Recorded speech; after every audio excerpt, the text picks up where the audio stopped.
the last question.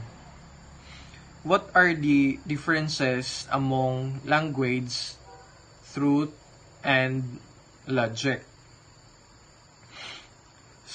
Language, thought, and logic are closely related concepts, but it plays different role in how we understand the world.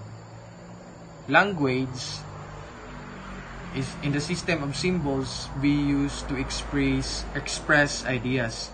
It allows us to communicate our thoughts, feelings, and acknowledge with others.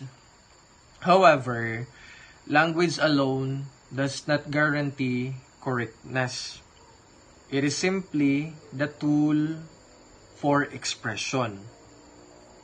Truth, on the other hand, refers to the statement that match reality or facts.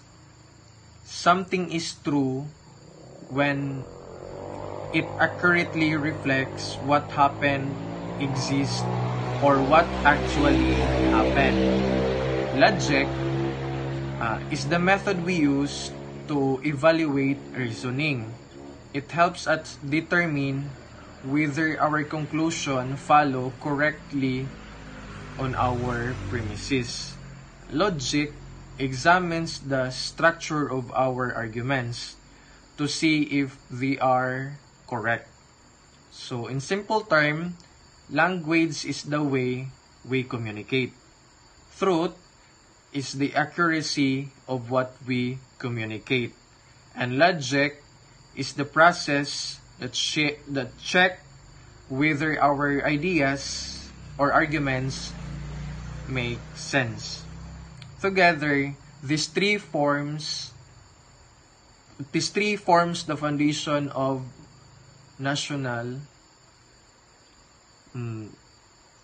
These three forms